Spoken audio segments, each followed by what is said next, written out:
Arya Beaumont felt the weight of the off-shoulder burgundy gown long before she reached the ballroom doors.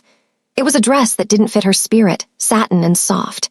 Exactly as Cameron Price had demanded in the note he'd left pinned to her closet 3 weeks prior. At 28, Arya had mastered the art of picking her battles, and tonight, with the glitter of Manhattan's elite reflecting in the floor-to-ceiling windows of the pier, a dress didn't seem worth the argument. She believed the night was a celebration of their shared future, a coronation for the man she had helped build from the ground up. As her heels clicked against the marble entryway, the campaign staffer's greeting was the first crack in the foundation. He offered a professional smile that never reached his eyes, informing her that the party was already seated. The phrasing was clinical, devoid of the warmth usually reserved for a candidate's fiancé. He guided her through the sea of designer labels and diamonds toward the second row, the row for associates and staff, far from the podium where Cameron stood bathed in spotlights. High above the crowd, Cameron Price looked every bit the future mayor, but he wasn't alone. Standing in the space Arya had occupied for 3 years was Genevieve Sterling, the heiress to a multi-billion-dollar construction empire. Genevieve's smile was sharp, a weapon honed by 4 generations of old money. The room fell into a practiced silence as Cameron leaned into the microphone. He looked out over the 200 guests, his gaze skimming over Arya as if she were just another face in the crowd. "Arya, I'm glad you could make it," he said, his voice amplified and echoing through the hall. The words were a public execution of her dignity, stripping her of her title and her history in a single, cold sentence. Arya didn't move toward the empty chair in the second row. She stood 3 feet from the stage, her breath hitching as she realized the microphones were live, the cameras were rolling, and her humiliation was being broadcast to the very people who had spent years treating her like a silent prop. "Cameron, what is this?" Her voice rang out, steadier than the trembling in her hands. Cameron's expression remained carefully neutral, the mask of a seasoned politician. He gestured dismissively to the associate's chair.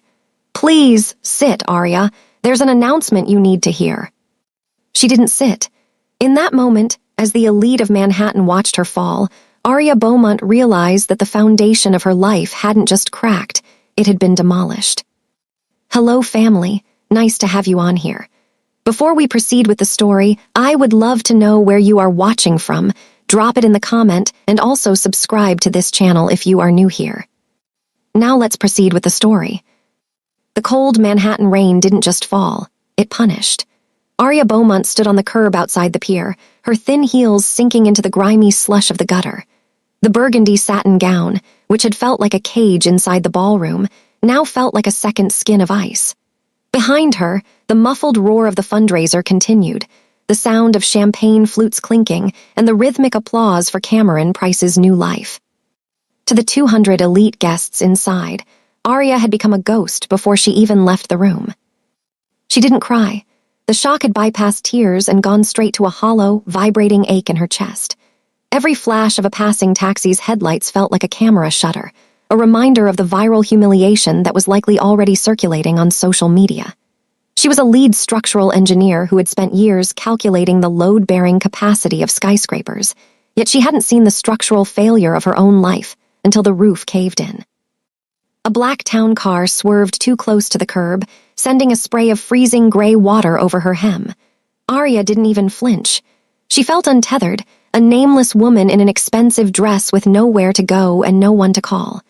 Her phone was in her clutch, likely buzzing with sympathy, texts from people who had never liked her, but she couldn't bring herself to touch it. Then the rain stopped. Not all of it, but the weight of it suddenly vanished from her shoulders. Arya looked up, expecting to see a sympathetic doorman, but instead, she found herself enveloped in a shadow deeper than the New York night. A broad, black umbrella held steady above her, creating a private sanctuary of dry pavement in the middle of the storm. "The rain in this city has no respect for beauty," a voice remarked. It was a low, resonant baritone with a melodic undercurrent, a voice that sounded like silk dragged over gravel. Arya turned slowly. Standing beside her was a man who seemed to have stepped out of a different, more dangerous world. He was tall, his broad shoulders filling a tailored black wool coat that screamed quiet, lethal wealth. His hair was slicked back, dark and precise, framing a face defined by a sharp jawline and eyes so focused they felt like a physical weight. On the side of his neck, a sliver of ink peeked out from his collar, the tail of a dragon that disappeared into the shadows of his shirt. This was not a politician. This was Seo Min-hyuk. Arya knew the name from the hushed whispers of the architectural firms she worked for. He was the man people called the Dragon of Seoul, a mogul whose legitimate construction empire was rumored to be the iron fist inside a very dark velvet glove. "I don't need pity," Arya whispered, her voice cracking despite her best efforts to remain stoic. "Pity is for the weak," Min-hyuk replied, his dark eyes scanning her face with a clinical, intense interest.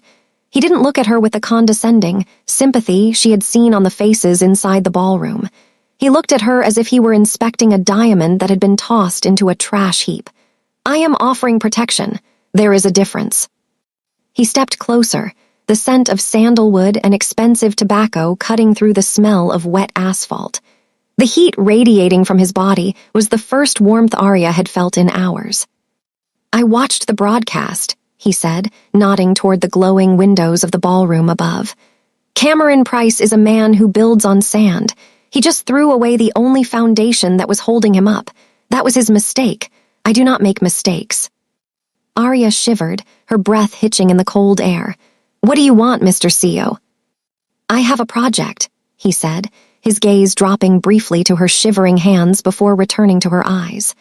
"A legacy project that requires an engineer who isn't afraid of the dark, someone who knows how to make a structure stand when the world wants it to fall. In exchange, I will give you a name that no one in this city dares to whisper, let alone humiliate." He reached out, his hand, covered in a black leather glove, offering a silent invitation. It was a transactional offer, a contract signed in the rain, but as Arya looked into his unwavering eyes, she realized that the monster in front of her was the only person who had actually seen her all night. She looked back at the pier one last time. Cameron was in there, laughing and shaking hands, having traded her for a political shadow. She looked back at Min-hyuk, the man who lived in the shadows but offered her the sun. Slowly, Arya reached out and placed her hand in his. His grip was firm, possessive, and absolute. "Take me away from here," she said. Min-hyuk didn't smile, but the intensity in his eyes flared. He guided her toward a waiting obsidian-black limousine that sat idling like a predator at the curb. As the door opened, shielding her from the prying eyes of Manhattan, Arya Beaumont realized she wasn't just escaping a party. She was stepping into a world where the rules were written in ink and blood, and for the first time in 3 years, she wasn't afraid of the collapse.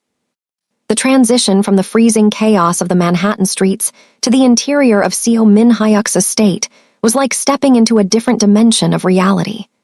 The obsidian limousine glided through a set of reinforced iron gates in Upper Westchester, passing through layers of security that made Cameron's, high-stakes, political events look like child's play.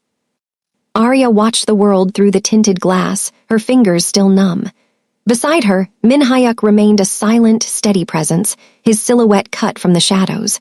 When the car finally stopped before a sprawling structure of glass, steel, and dark stone, Arya realized this wasn't just a home. It was a fortress. The interior was a masterclass in brutalist elegance. High ceilings, polished concrete floors, and floor-to-ceiling windows that overlooked the Hudson River, though the glass was clearly thick enough to stop a high-caliber round. Min-hyuk led her past several men in sharp suits who bowed with military precision as he passed. He didn't stop until they reached a wing of the house that smelled of ozone and expensive paper. "This is your wing," Min-hyuk said, his voice echoing slightly in the vast space. Arya looked around. She had expected a gilded cage, a bedroom filled with silk and jewelry to play the part of a trophy wife. Instead, she found a state-of-the-art drafting studio. Massive tilted desks, high-resolution monitors displaying 3D structural models, and shelves lined with engineering journals and soil density reports. It was a mirror of her office at the firm, but better. "I don't understand," Arya whispered, her hand hovering over a specialized haptic stylus. "Cameron told the world I was just his support system. He said my degree was a nice accessory for a politician's wife." Min-hyuk stepped into the light, and for the first time, Arya saw the full extent of the tattoos on his hands, intricate, dark patterns that suggested a history written in ink and fire. He picked up a set of blueprints from the center table and unrolled them. Cameron Price is a fool who tried to build a skyscraper on a foundation of ego, Min Hyuk said, his dark eyes fixing on hers. I am building a legacy. This is the new Seoul Trade District, a $20 billion infrastructure project in the heart of the city. My rivals want it to fail. They have bribed the inspectors and tampered with the materials. He leaned over the table, his muscular frame casting a long shadow over the blueprints. I didn't bring you here to stand on my arm at galas, Arya. I brought you here because I've read your thesis on seismic dampening in high-density urban environments. I brought you here because you see the cracks in a structure before the first brick is laid. Arya felt a strange, electric jolt through her chest. For years, she had been a soft presence in burgundy satin, a silent partner to a man who didn't know the difference between a load-bearing wall and a curtain wall. Now, a man the world feared was looking at her as a tactical asset. You want me to audit your projects, she realized, her voice gaining a strength it hadn't possessed all night. I want you to be the brain of this operation, Min Hyuk corrected. My men know how to handle the streets.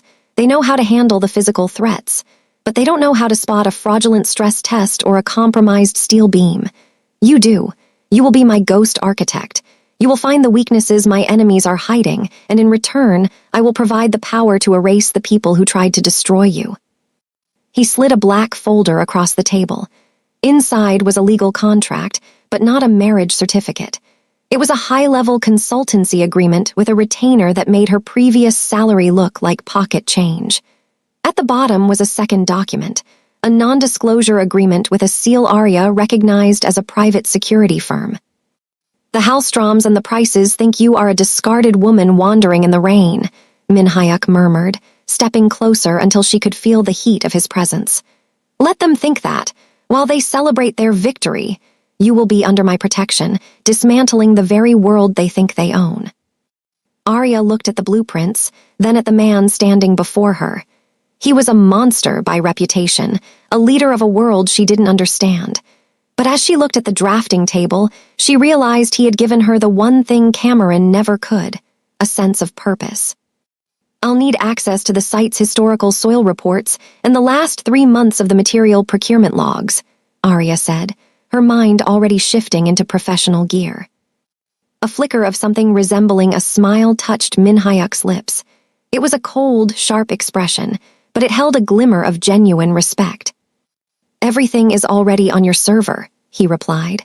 Welcome to the family, Arya. Tonight, you stop being a victim.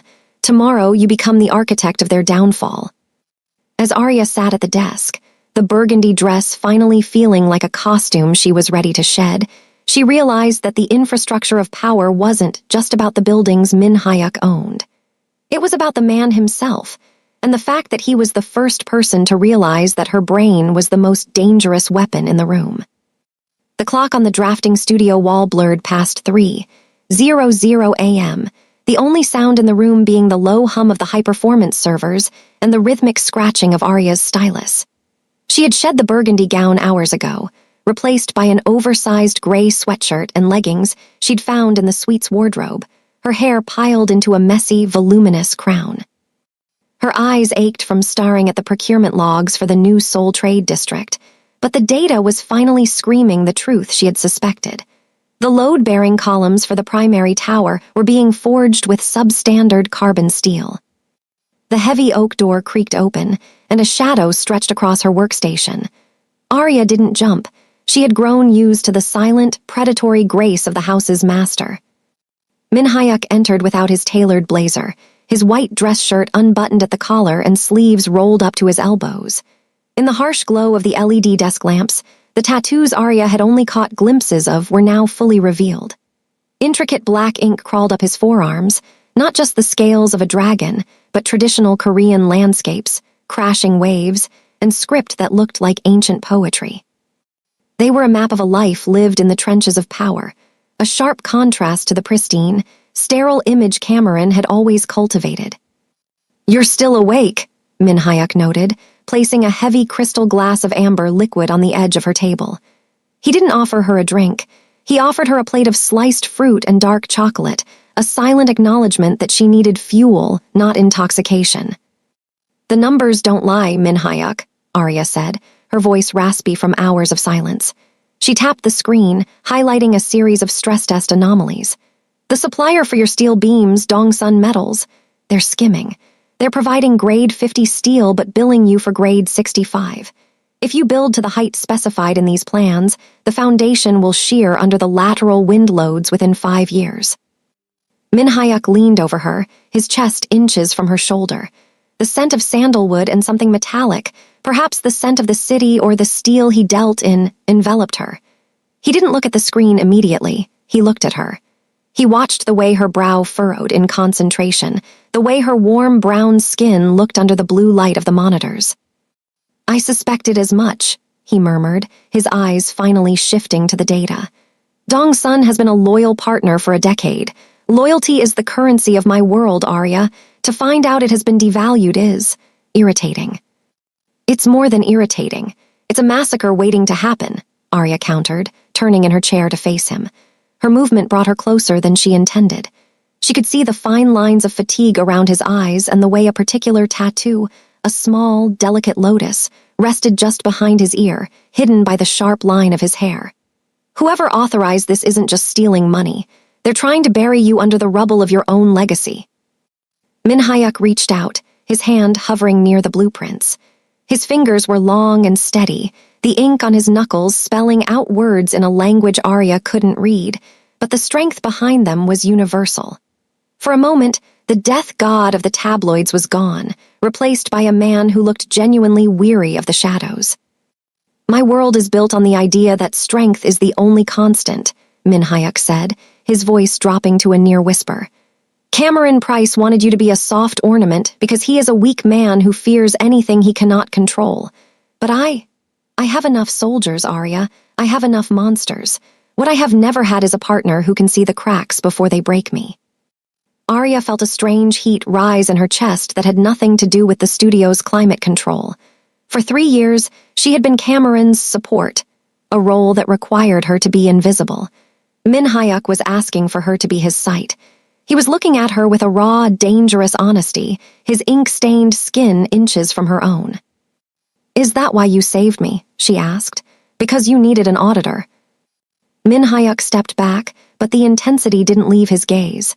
He traced the edge of a tattoo on his wrist, a heavy shackled design that seemed to disappear into his palm. "I saved you because I recognized the look in your eyes on that curb. It was the look of a structure that had been sabotaged from the inside. I don't like seeing beautiful things collapse due to poor engineering." He straightened his shirt, the Mafia boss mask sliding back into place as he prepared to leave the room. "Sleep, Arya. Tomorrow. We begin the deconstruction of Dongsun Metals, and after that, we look into Cameron's connection to the supplier. I suspect your ex-fiancé's political campaign is being funded by the very steel that was meant to kill me." As the door closed behind him, Arya looked back at the blueprints. She felt the weight of the task ahead, but for the first time, she didn't feel like a victim of the storm.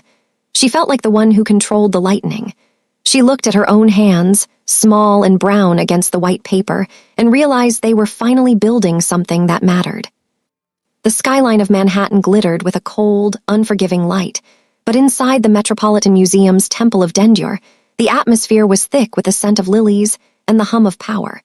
This was the Sterling Foundation Gala, the ultimate victory lap for Cameron Price and his new partner in both business and bed, Genevieve Sterling. Arya Beaumont stood at the entrance, her hand resting on the crook of C.O. Min-hyuk's arm.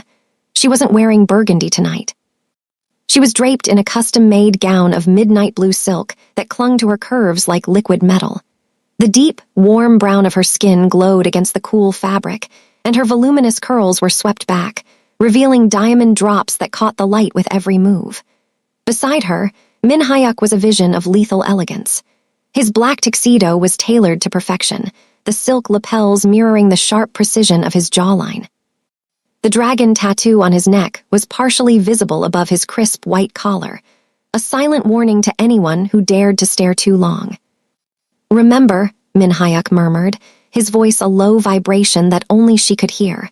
They think you are a ghost. Show them you are the architect of their haunting. As they stepped onto the marble floor, the rhythmic chatter of the room faltered. It started near the entrance and spread like a wildfire, a wave of silence that followed them as they moved toward the center of the hall.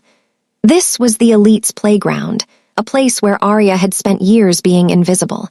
Now, she was the gravitational center of the room. Cameron stood near the champagne fountain, his arm draped possessively around Genevieve's waist. He was mid-laugh, basking in the attention of a group of city council members, when his eyes landed on Arya. The glass in his hand tilted dangerously. His jaw didn't just drop, it froze. The smug, polished mask he wore for the cameras shattered, replaced by a look of pure, unadulterated shock. Beside him, Genevieve's sharp smile vanished. Her eyes darted from Arya's radiant confidence to the man standing beside her. Everyone in the room knew who Seo Min Hyuk was, and they knew he didn't do dates. He did alliances. He did conquests. Arya didn't wait for them to approach.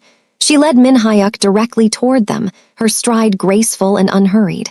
The crowd parted like the Red Sea. "Cameron," Arya said, her voice smooth and devoid of the tremor that had defined her for years. "Genevieve, it's a lovely party. The structural integrity of this wing has always been fascinating, much sturdier than some of the newer projects going up in the city." Cameron's face turned a mottled shade of red. "Arya, what? What are you doing here? And with?" He trailed off, his gaze flicking nervously to Min Hyuk. Min Hyuk stepped forward, his presence expanding to fill the space between them. He didn't offer a hand to shake. He simply looked down at Cameron with a cold, predatory detachment. "I don't believe we've been introduced, Mr. Price.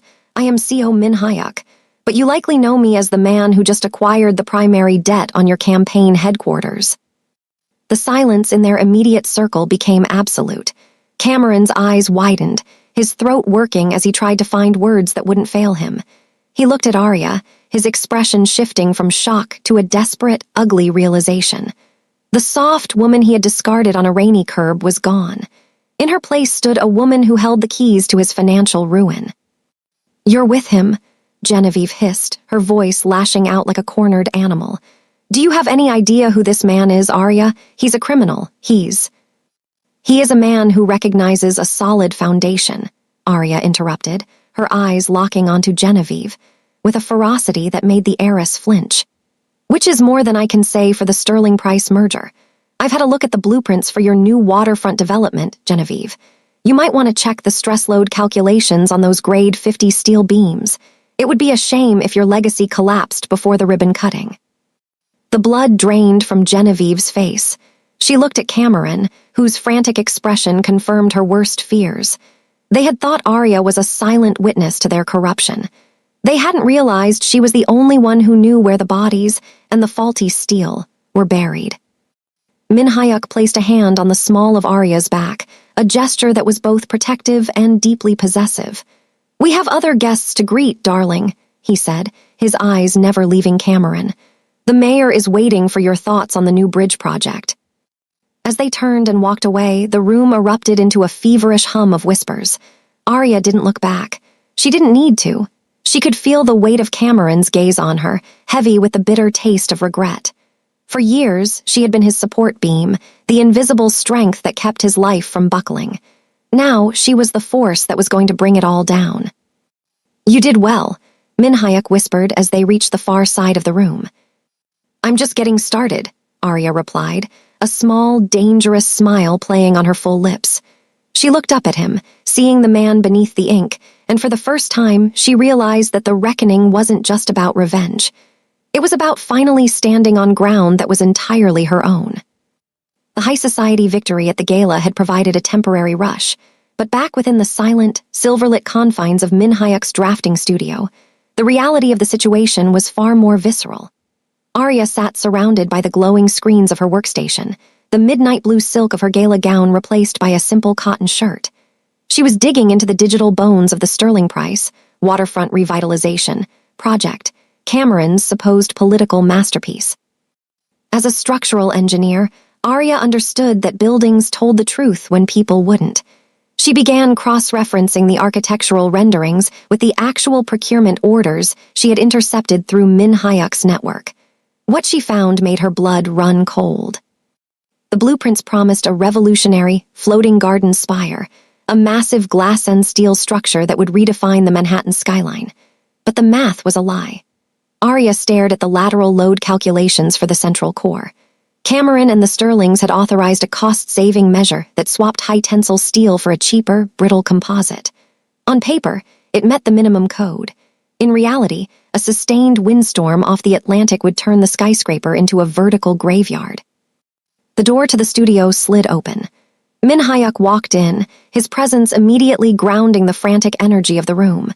He had discarded his tuxedo jacket, his white shirt sleeves rolled up to reveal the dark, intricate ink of a sprawling dragon that seemed to pulse under the dim lights.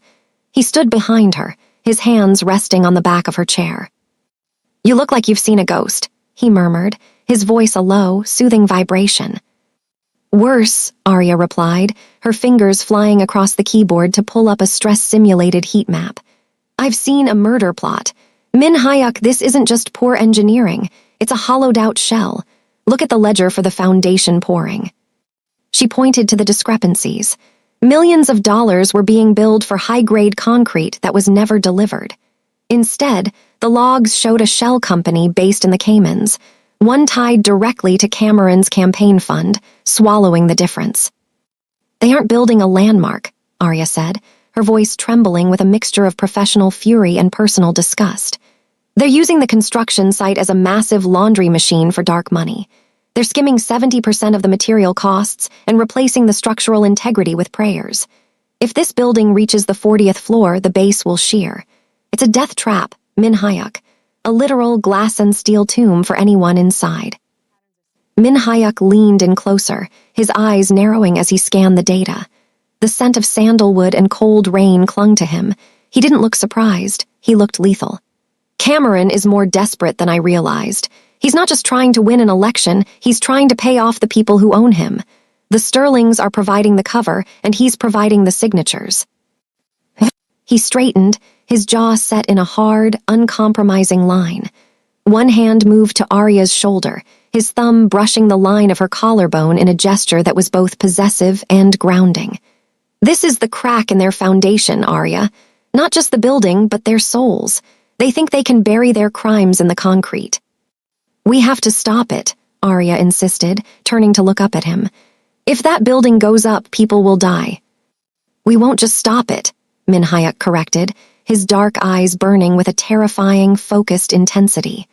"We are going to let them pour their secrets into that pit, and then we are going to make sure the world is watching when the whole thing comes crashing down on them, legally, financially, and permanently." Arya looked back at the screen, at the red zones on the heat map that signaled impending collapse. For 3 years, she had been the woman who fixed things for Cameron, the one who smoothed over his mistakes and held his world together. Now, she was the one who saw the truth. She wasn't just his ex-fiancée anymore. She was the architect of his ending. She reached out and covered Min Hyuk's hand with her own, feeling the strength of his ink-stained skin against hers. The man the world called a monster was the only one standing with her to prevent a catastrophe, while the hero of the city was ready to build a monument to his own greed. "I can pull the digital audit logs," Arya whispered. "I can prove the materials are fraudulent before they even break ground on the spire." "Do it," Min Hyuk commanded. "Build me the evidence, Arya. I'll handle the demolition." In the quiet of the fortified estate, surrounded by the infrastructure of power, Arya Beaumont began to type. Every keystroke was a nail in the coffin of her old life, and every line of code was a vow to the man who had seen her worth when she was nothing but a prop in a burgundy dress. The skyline was a jagged promise of gold and glass, but at the edge of the city, the air turned salt-thick and heavy. Min Hyuk had insisted on a temporary escape from the claustrophobic hum of the drafting studio, bringing Arya to a private pier he owned on the Hudson. The evening was supposed to be a reprieve, a quiet dinner on the deck of a sleek, obsidian-hulled yacht. For the first time, the talk wasn't of load-bearing columns or fraudulent steel, but of the music Arya loved and the childhood Min Hyuk had survived in the backstreets of Seoul. Arya sat wrapped in a heavy wool coat Min Hyuk had draped over her shoulders, her fingers warming around a glass of deep red wine. The light from the pier's vintage lanterns cast a soft glow over her warm brown skin, and for a fleeting moment, the terror of the fundraiser felt like a lifetime ago. Min Hyuk sat across from her, his usual impenetrable mask softened by the moonlight. He had begun to tell her about the lotus tattoo behind his ear, a symbol of rising from the mud, when his posture suddenly went rigid. The change was instantaneous. The soft, resonant baritone of his voice vanished, replaced by a low, predatory stillness. He didn't look at Arya. His gaze was fixed on the shadows of the shipping containers lining the wharf. "Stay behind the bulkhead, Arya," he commanded, his voice barely a whisper, yet vibrating with an authority that brooked no argument. "Now." Before she could ask why, the silence of the harbor was shattered by the sharp, rhythmic crack of gunfire. Sparks flew off the yacht's chrome railings, and the glass of the cabin shattered into 1,000 diamond-like shards. Arya scrambled to the floor, her heart hammering against her ribs, but her eyes remained locked on Min Hyuk. He didn't scramble. He moved with a terrifying, fluid grace that suggested he had been born for this chaos. From a holster Arya hadn't even noticed, he drew a matte black handgun. He didn't shout for his security detail. He was the security detail.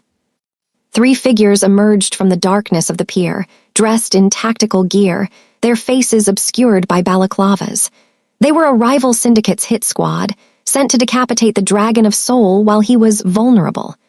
They hadn't realized that for Min Hyuk, vulnerability was a trap. Min Hyuk vaulted over the dining table, using it as a temporary shield. He fired twice, 2 sharp, clinical pops. The lead gunman crumpled before he could even register Min Hyuk's position. The second attacker dived behind a crate, but Min Hyuk was already moving, his silhouette a blur of dark wool and lethal intent. He didn't just fight, he dismantled. When the third man charged, swinging a heavy iron pipe, Min Hyuk didn't retreat. He stepped into the man's guard, his ink-stained hand catching the attacker's wrist with a sickening crunch. With a swift, brutal pivot, Min Hyuk drove his elbow into the man's temple and followed with a sweep that sent the assassin crashing into the freezing water of the Hudson. As the echoes of the gunfire died down, a fleet of black SUVs screeched onto the pier, Min Hyuk's men swarming out to secure the perimeter. But the danger had already been neutralized. Min Hyuk stood at the edge of the pier, his chest heaving slightly, the dragon on his neck appearing to pulse in the flickering light of the lanterns. He holstered his weapon and turned toward Arya. The lethal fire in his eyes didn't vanish, but it shifted into an intense, burning protectiveness. He reached her in 2 strides, his hands, still warm from the exertion, cupping her face. He checked her for injuries with a frantic, silent thoroughness that made Arya's breath catch. "Are you hurt?" he rasped, his thumbs brushing over her cheekbones. "I'm fine," Arya whispered, her voice trembling not from the gunfire, but from the raw power radiating off the man in front of her. She looked at his hands, seeing the ink-etched knuckles that had just fought for her life. "Min Hyuk, you could have been killed." "They made the mistake of thinking you were my weakness," he murmured, leaning his forehead against hers. His scent, sandalwood, gunpowder, and sea salt, enveloped her, grounding her in the aftermath of the violence. "They didn't realize that you are the only thing I am willing to burn this entire city down to protect." Arya looked past him at the fallen men being dragged away by his silent soldiers. This was the world she had entered, a world where peace was a luxury and safety was earned through blood. Cameron had offered her a life of polished lies and public shame. Min Hyuk offered her a dangerous truth and a protection so absolute it was terrifying. She reached up, her small hand covering the dragon tattoo on his neck. The skin was hot, his pulse thundering beneath her palm. In that moment, surrounded by the wreckage of a romantic evening turned battlefield, Arya realized she wasn't just his engineer or his ghost. She was his heart, and the dragon was never more dangerous than when he was guarding his own. "We need to get back to the estate," Min Hyuk said, his voice regaining its cold, commanding edge. "They've tipped their hand. They're scared of what you're finding in those blueprints, Arya. They aren't just trying to kill me anymore. They're trying to stop you." As he led her toward the waiting car, shielding her body with his own, Arya felt a new kind of resolve. They had tried to break her foundation once before. They wouldn't get a second chance. The dust didn't settle. It hung in the air like a thick, pulverized shroud of concrete and shattered dreams. The Sterling Price waterfront site, once a symbol of Cameron's soaring ambition, was now a jagged landscape of twisted rebar and groaning steel. Arya stood at the perimeter, her lungs burning from the grit, her eyes searching the wreckage for the obsidian-black SUV that had been crushed when the upper tiers of the parking structure suffered a catastrophic shear. Min Hyuk was underneath that mess. He had gone to the site to personally confront the corrupt foreman with the evidence Arya had uncovered, but the accident had happened too fast. The brittle, substandard composite columns she had warned about had finally succumbed to the vibration of the heavy machinery, pancaking the lower levels in a thunderous roar of structural failure. "Min Hyuk," she screamed, her voice lost in the screech of settling metal. The sirens were still minutes away. The site workers had fled in terror, but Arya moved toward the center of the collapse, her mind automatically shifting from panic to the cold, clinical logic of a structural engineer. She saw the SUV, or what was left of it. It was pinned under a massive grade 50 steel beam, the very fraudulent material that had started this nightmare. The beam was wedged at a precarious 45-degree angle, supported only by a fractured concrete pillar that was spiderwebbing before her eyes. "Don't move," she yelled, spotting a flicker of movement through the shattered glass of the car. Min Hyuk was alive. His face bloodied, his powerful frame trapped by the crumpled roof of the vehicle. One of his men lay motionless in the driver's seat. "Arya, get back," Min Hyuk's voice came out as a pained rasp. "The whole sector, it's going to go." "I'm not leaving you," she snapped, her eyes scanning the debris. She didn't have a crane or a hydraulic jack, but she had physics. She saw the way the weight was distributed. If she could create a temporary fulcrum using a discarded steel pipe and a heavy masonry block, she could shift the load just enough for him to crawl out before the secondary collapse triggered. She moved with a frantic, focused precision, her hands, the hands of a woman Cameron had called soft, hauling a heavy iron pipe into position. She jammed it under the main beam, using a chunk of the fractured pillar as a pivot point. "I need you to push when I say," she told him, her muscles screaming as she threw her entire weight onto the lever. The skin on her palms tore, blood slicking the metal, but she didn't feel the pain. She only felt the desperate need to keep the sky from falling on the only man who had ever truly seen her. "Now," she shrieked. Min Hyuk let out a guttural roar of exertion, his muscular arms straining against the collapsed roof. With the mechanical advantage Arya had created, the beam groaned and shifted upward by a mere 3 inches. It was a terrifying, precarious gap. "Out now." Min Hyuk dragged himself through the shattered window, his movement a blur of agony and survival. The second his boots hit the dusty concrete, the fractured pillar finally gave way. Arya dived back as the beam came crashing down, the force of the impact sending a shockwave through the ground that knocked them both flat. A deafening roar followed as the remaining portion of the parking deck finally surrendered to gravity, burying the SUV in a tomb of gray dust. For a moment, there was only the sound of falling pebbles and Arya's ragged breathing. Then, a heavy, ink-stained hand reached through the haze and pulled her against a chest that was heaving with exertion. Min Hyuk held her with a ferocity that bordered on desperation, his suit ruined, his blood staining her sweatshirt, but his grip was absolute. "You're insane," he whispered into her hair, his voice trembling with a rare, raw emotion. "You should have run." Arya pulled back just enough to look into his dark eyes, which were filled with a mixture of shock and a new, profound level of respect. "I'm an engineer, Min Hyuk. I know exactly how much weight a structure can take before it breaks, and I knew I wasn't going to let you break." He looked at the ruins of the building, the physical manifestation of Cameron's greed, and then back at the woman who had just manipulated gravity to save his life. The dragon of soul had been saved by the architect he had rescued from the rain.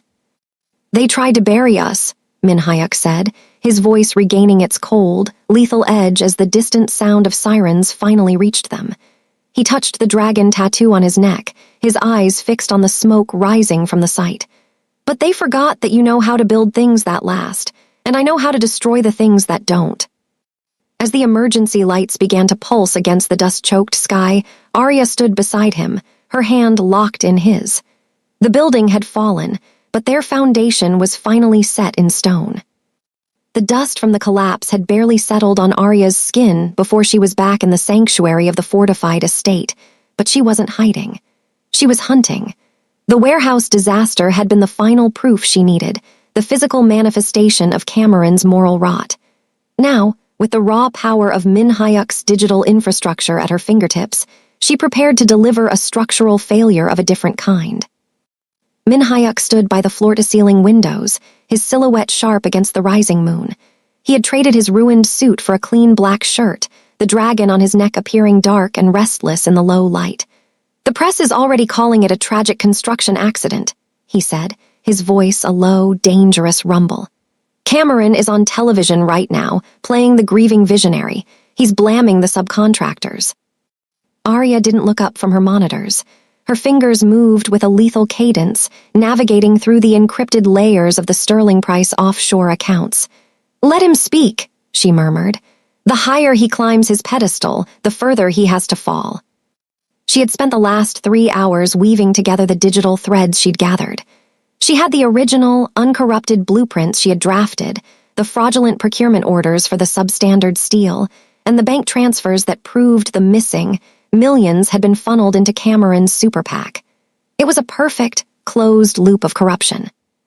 "I have the ledger," Arya said, her voice gaining a cold, triumphant edge. "I've mapped the flow of every dollar from the Sterling Construction Fund to the shell companies Cameron uses for his campaign ads. It's not just a fraud, Min Hyuk. It's racketeering." Min Hyuk moved behind her, his hand resting on her shoulder. The heat of his touch was a grounding force against the clinical coldness of the data. "He thought you were a silent partner, Arya. He thought your brilliance was his property. Show him who actually owns the truth." With a final, decisive keystroke, Arya bypassed the last firewall. She didn't send the files to the police. They could be bought. She sent them to every major news outlet in the city, to the FBI's Public Corruption Task Force, and most importantly, she leaked the internal humiliation video Cameron's team had recorded at the fundraiser, but with a new audio overlay. His private phone calls discussing the kickbacks. The reaction was instantaneous. Across her secondary monitors, news tickers began to scramble. The miracle candidate was being dismantled in real time. On the live feed of Cameron's press conference, a reporter stood up, holding a tablet. Arya watched as the blood drained from Cameron's face. He looked at the camera, at the very people he had tried to swindle, and for the first time he looked small. He looked like the hollowed-out pillar that had crushed Min Hyuk's car. "It's over," Arya whispered, leaning back in her chair. "No," Min Hyuk corrected, his eyes fixed on the screen where the FBI was already shown arriving at the Sterling Foundation headquarters. "It's just beginning. He lost his career tonight, but he's going to lose his freedom tomorrow. And the world finally knows that Arya Beaumont is the one who took it from him." He turned her chair around so she was forced to look at him. The man the world feared was looking at her with an expression of such profound pride that it made her heart ache. "You didn't just survive the collapse, Arya. You demolished the man who tried to break you." Arya looked at her hands. They were no longer the hands of a woman who picked her battles over a burgundy dress. They were the hands of a master architect who had just cleared the site for a new life. The price of Cameron's betrayal had been high, but as she looked into Min Hyuk's dark, unwavering eyes, she knew she had gained something far more valuable than revenge. She had found a foundation that would never, ever break. 6 months had passed since the night the sky fell at the waterfront, but the Manhattan elite had a short memory for tragedy and an insatiable appetite for power. The grand ballroom of the pier was once again a sea of tuxedos and silk, but the atmosphere was fundamentally altered. This wasn't a campaign fundraiser for a man built on sand. It was the inaugural gala for Beaumont Architecture, Arya's own firm, backed by the formidable resources of the CO Group. Arya stood at the top of the grand staircase, her deep brown skin radiant against a gown of structured, architectural white. It was a dress she had chosen herself, sharp, elegant, and uncompromising. She was no longer the woman in the burgundy satin of a betrayal past. She was the most sought-after structural engineer in the tri-state area. Cameron Price was a name now associated only with headlines about racketeering and prison sentences, while the Sterlings were embroiled in a decade-long legal battle that had stripped them of their prestige. Arya scanned the room, seeing the same faces that had once watched her humiliation with bored amusement. Now, they looked at her with a mix of awe and calculated respect, but Arya only had eyes for the man standing at the center of the floor. Seo Minhyuk looked like a king amongst mere merchants.